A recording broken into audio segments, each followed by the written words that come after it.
Chapter 21.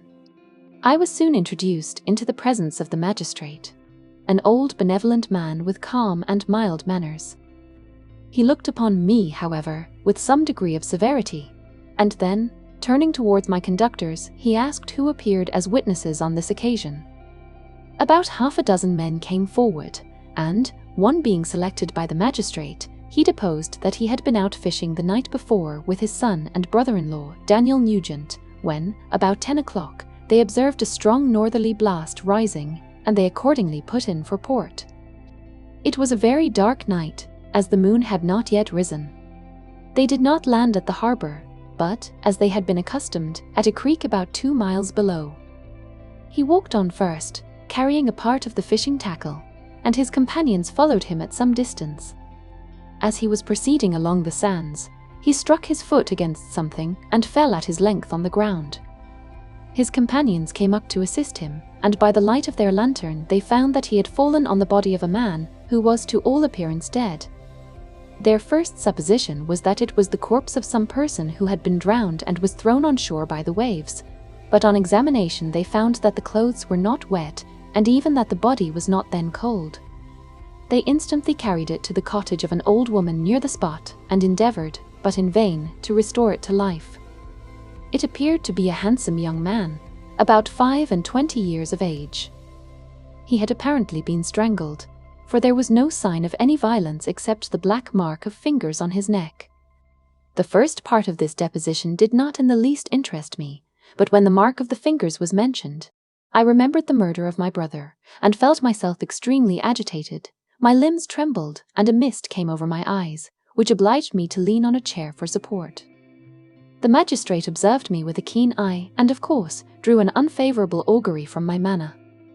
The son confirmed his father's account, but when Daniel Nugent was called, he swore positively that just before the fall of his companion, he saw a boat with a single man in it at a short distance from the shore, and as far as he could judge by the light of a few stars, it was the same boat in which I had just landed. A woman deposed that she lived near the beach and was standing at the door of her cottage, waiting for the return of the fisherman, about an hour before she heard of the discovery of the body, when she saw a boat with only one man in it push off from that part of the shore where the corpse was afterwards found. Another woman confirmed the account of the fisherman having brought the body into her house. It was not cold. They put it into a bed and rubbed it, and Daniel went to the town for an apothecary, but life was quite gone. Several other men were examined concerning my landing, and they agreed that, with the strong north wind that had arisen during the night, it was very probable that I had beaten about for many hours and had been obliged to return nearly to the same spot from which I had departed. Besides, they observed that it appeared that I had brought the body from another place, and it was likely that as I did not appear to know the shore, I might have put into the harbour ignorant of the distance of the town from the place where I had deposited the corpse. Guys. Kerwin, on hearing this evidence, desired that I should be taken into the room where the body lay for interment, that it might be observed what effect the sight of it would produce upon me. This idea was probably suggested by the extreme agitation I had exhibited when the mode of the murder had been described. I was accordingly conducted, by the magistrate and several other persons, to the inn. I could not help being struck by the strange coincidences that had taken place during this eventful night, but, knowing that I had been conversing with several persons in the island I had inhabited about the time that the body had been found, I was perfectly tranquil as to the consequences of the affair. I entered the room where the corpse lay and was led up to the coffin. How can I describe my sensations on beholding it? I feel yet parched with horror, nor can I reflect on that terrible moment without shuddering and agony. The examination, the presence of the magistrate and witnesses, passed like a dream from my memory when I saw the lifeless form of Henry Clerval stretched before me. I gasped for breath, and throwing myself on the body, I exclaimed, "Have my murderous machinations deprived you also, my dearest Henry, of life? 2. I have already destroyed. Other victims await their destiny. But you, Clerval, my friend, my benefactor." The human frame could no longer support the agonies that I endured, and I was carried out of the room in strong convulsions. A fever succeeded to this. I lay for 2 months on the point of death. My ravings, as I afterwards heard, were frightful. I called myself the murderer of William, of Justine, and of Clerval. Sometimes I entreated my attendants to assist me in the destruction of the fiend by whom I was tormented, and at others I felt the fingers of the monster already grasping my neck, and screamed aloud with agony and terror. Fortunately, as I spoke my native language, Mr. C. Kirwan alone understood me, but my gestures and bitter cries were sufficient to affright the other witnesses. Why did I not die? More miserable than man ever was before, why did I not sink into forgetfulness and rest? Death snatches away many blooming children, the only hopes of their doting parents. How many brides and youthful lovers have been one day in the bloom of health and hope, and the next a prey for worms and the decay of the tomb? Of what materials was I made, that I could thus resist so many shocks, which, like the turning of the wheel, continually renewed the torture? But I was doomed to live, and in 2 months found myself as awaking from a dream, in a prison, stretched on a wretched bed, surrounded by gaolers, turnkeys, bolts, and all the miserable apparatus of a dungeon. It was morning, I remember, when I thus awoke to understanding. I had forgotten the particulars of what had happened, and only felt as if some great misfortune had suddenly overwhelmed me. But when I looked around and saw the barred windows and the squalidness of the room in which I was, all flashed across my memory, and I groaned bitterly. This sound disturbed an old woman who was sleeping in a chair beside me. She was a hired nurse, the wife of one of the turnkeys, and her countenance expressed all those bad qualities which often characterize that class. The lines of her face were hard and rude, like that of persons accustomed to see without sympathizing in sights of misery. Her tone expressed her entire indifference. She addressed me in English, and the voice struck me as one that I had heard during my sufferings. "Are you better now, sir?" "No," said she. I replied in the same language, with a feeble voice, "I believe I am. But if it be all true, if indeed I did not dream, I am sorry that I am still alive to feel this misery and horror." "Oh, like, just tell me no." "For that matter," replied the old woman, "if you mean about the gentleman you murdered, I believe that it were better for you if you were dead, for I fancy it will go hard with you. However, that's none of my business. I am sent to nurse you and get you well. I do my duty with a safe conscience. It were well if everybody did the same." Oh. I turned with loathing from the woman who could utter so unfeeling a speech to a person just saved, on the very edge of death, but I felt languid and unable to reflect on all that had passed. The whole series of my life appeared to me as a dream. I sometimes doubted if indeed it were all true, for it never presented itself to my mind with the force of reality. As the images that floated before me became more distinct, I grew feverish. A darkness pressed around me. No one was near me who soothed me with the gentle voice of love. No dear hand supported me. The physician came and prescribed medicines, and the old woman prepared them for me.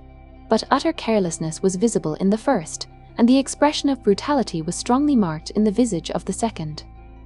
Who could be interested in the fate of a murderer, but the hangman who would gain his fee? These were my first reflections, but I soon learned that Mr. Kirwan had shown me extreme kindness.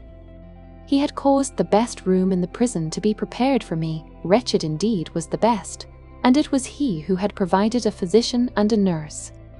It is true, he seldom came to see me, for although he ardently desired to relieve the sufferings of every human creature, he did not wish to be present at the agonies and miserable ravings of a murderer. He came, therefore, sometimes to see that I was not neglected, but his visits were short and with long intervals. One day, while I was gradually recovering, I was seated in a chair, my eyes half open and my cheeks livid like those in death. I was overcome by gloom and misery, and often reflected I had better seek death than desire to remain in a world which to me was replete with wretchedness. At one time I considered whether I should not declare myself guilty and suffer the penalty of the law, less innocent than poor Justine had been.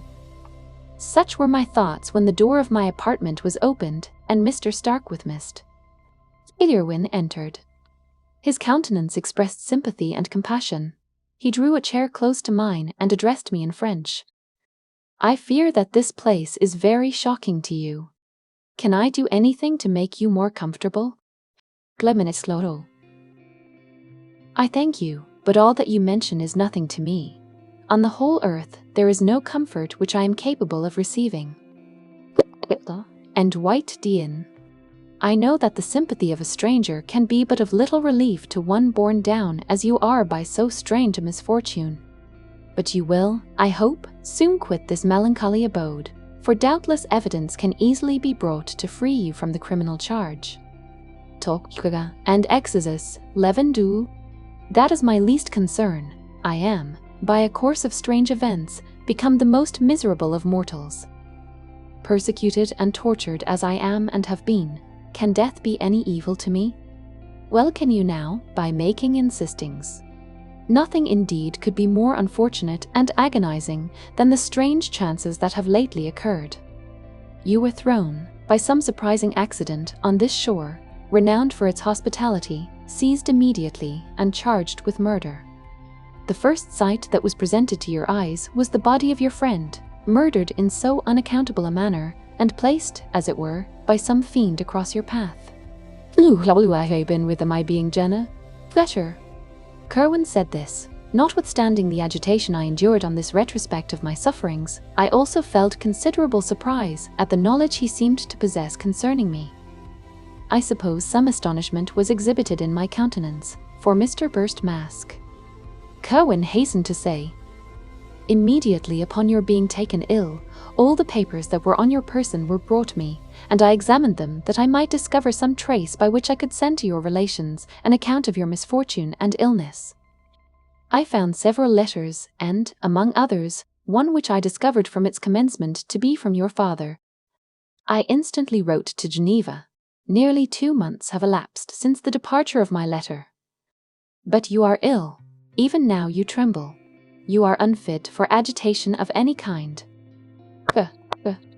This suspense is 1,000 times worse than the most horrible event. Tell me what new scene of death has been acted, and whose murder I am now to lament. Your family is perfectly well, said Mr. Kerwin with gentleness, and someone, a friend, is come to visit you. Go inside and...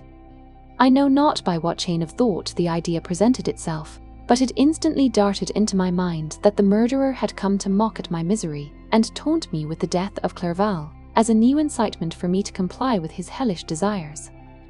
I put my hand before my eyes and cried out in agony, I'll take him away. I cannot see him. For God's sake, do not let him enter. Mr. Dunlalack, use them. Kerwin regarded me with a troubled countenance. He could not help regarding my exclamation as a presumption of my guilt, and said in rather a severe tone, I should have thought, young man, that the presence of your father would have been welcome, instead of inspiring such violent repugnance. My father, cried I, while every feature and every muscle was relaxed from anguish to pleasure. Is my father indeed come? How kind, how very kind. But where is he? Why does he not hasten to me? Ooh, to us, and he? My change of manner surprised and pleased the magistrate. Perhaps he thought that my former exclamation was a momentary return of delirium, and now he instantly resumed his former benevolence. He rose and quitted the room with my nurse, and in a moment my father entered it. Nothing, at this moment, could have given me greater pleasure than the arrival of my father. I stretched out my hand to him and cried, Are you then safe? And Elizabeth? And Ernest? My father calmed me with assurances of their welfare, and endeavored, by dwelling on these subjects so interesting to my heart, to raise my desponding spirits. But he soon felt that a prison cannot be the abode of cheerfulness. What a place is this that you inhabit, my son? Said he, looking mournfully at the barred windows and wretched appearance of the room. You travelled to seek happiness, but a fatality seems to pursue you. And poor Clerval. The name of my unfortunate and murdered friend was an agitation too great to be endured in my weak state. I shed tears. Colonia, alas. Yes, my father, replied I. Some destiny of the most horrible kind hangs over me, and I must live to fulfill it, or surely I should have died on the coffin of Henry. Chua? Okay. We were not allowed to converse for any length of time, for the precarious state of my health rendered every precaution necessary that could ensure tranquility. A writer like. Kerwin came in and insisted that my strength should not be exhausted by too much exertion. But the appearance of my father was to me like that of my good angel, and I gradually recovered my health. As my sickness quitted me, I was absorbed by a gloomy and black melancholy that nothing could dissipate. The image of Clerval was forever before me, ghastly and murdered. More than once, the agitation into which these reflections threw me made my friends dread a dangerous relapse. Great, alas! Why did they preserve so miserable and detested a life? It was surely that I might fulfill my destiny, which is now drawing to a close. Soon, oh very soon, will death extinguish these throbbings and relieve me from the mighty weight of anguish that bears me to the dust, and, in executing the award of justice, I shall also sink to rest. Then the appearance of death was distant, although the wish was ever present to my thoughts, and I often sat for hours motionless and speechless, wishing for some mighty revolution that might bury me and my destroyer in its ruins. The season of the assizes approached. I had already been 3 months in prison, and although I was still weak and in continual danger of a relapse, I was obliged to travel nearly 100 miles to the country town where the court was held. Kerwin charged himself with every care of collecting witnesses and arranging my defense. I was spared the disgrace of appearing publicly as a criminal, as the case was not brought before the court that decides on life and death. The grand jury rejected the bill, on its being proved that I was on the Orkney Islands at the hour the body of my friend was found, and a fortnight after my removal I was liberated from prison. My father was enraptured on finding me freed from the vexations of a criminal charge, that I was again allowed to breathe the fresh atmosphere and permitted to return to my native country. I did not participate in these feelings, for to me the walls of a dungeon or a palace were alike hateful. The cup of life was poisoned forever, and although the sun shone upon me, as upon the happy and gay of heart, I saw around me nothing but a dense and frightful darkness, penetrated by no light but the glimmer of 2 eyes that glared upon me. Sometimes they were the expressive eyes of Henry, languishing in death, the dark orbs nearly covered by the lids and the long black lashes that fringed them. Sometimes it was the watery, clouded eyes of the monster, as I first saw them in my chamber at Ingolstadt. My father tried to awaken in me the feelings of affection. He talked of Geneva, which I should soon visit, of Elizabeth and Ernest, but these words only drew deep groans from me. Sometimes, indeed, I felt a wish for happiness and thought with melancholy delight of my beloved cousin, or longed, with a devouring malady du pays, to see once more the blue lake and rapid Rhone that had been so dear to me in early childhood.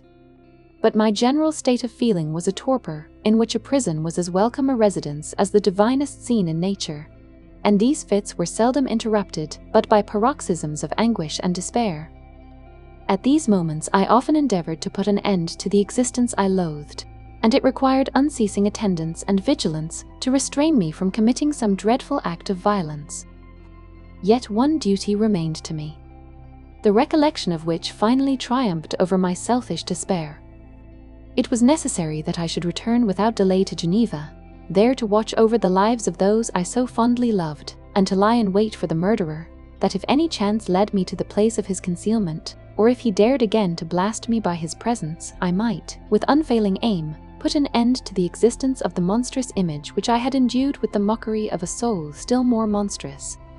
My father still desired to delay our departure, fearful that I could not sustain the fatigues of a journey, for I was a shattered wreck, the shadow of a human being. My strength was gone. I was a mere skeleton, and fever night and day preyed upon my wasted frame.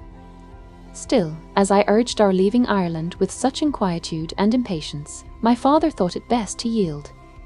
We took our passage on board a vessel bound for Hovhudagras and sailed with a fair wind from the Irish shores. It was midnight.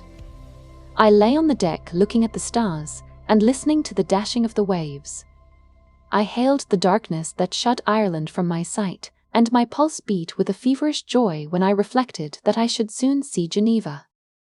The past appeared to me in the light of a frightful dream, yet the vessel in which I was, the wind that blew me from the detested shore of Ireland, and the sea which surrounded me, told me too forcibly that I was deceived by no vision, and that Clerval, my friend and dearest companion, had fallen a victim to me and the monster of my creation. I repassed, in my memory, my whole life, my quiet happiness while residing with my family in Geneva, the death of my mother, and my departure for Ingolstadt. I remembered, shuddering, the mad enthusiasm that hurried me on to the creation of my hideous enemy, and I called to mind the night in which he first lived. I was unable to pursue the train of thought. 1,000 feelings pressed upon me, and I wept bitterly. Ever since my recovery from the fever, I had been in the custom of taking every night a small quantity of laudanum, for it was by means of this drug only that I was enabled to gain the rest necessary for the preservation of life. Oppressed by the recollection of my various misfortunes, I now swallowed double my usual quantity and soon slept profoundly. But sleep did not afford me respite from thought and misery. My dreams presented 1,000 objects that scared me. Towards morning, I was possessed by a kind of nightmare. I felt the fiend's grasp in my neck and could not free myself from it. Groans and cries rang in my ears. My father, who was watching over me, perceiving my restlessness, awoke me. The dashing waves were around, the cloudy sky above. The fiend was not here. A sense of security, a feeling that a truce was established between the present hour and the irresistible, disastrous future, imparted to me a kind of calm forgetfulness, of which the human mind is by its structure peculiarly susceptible.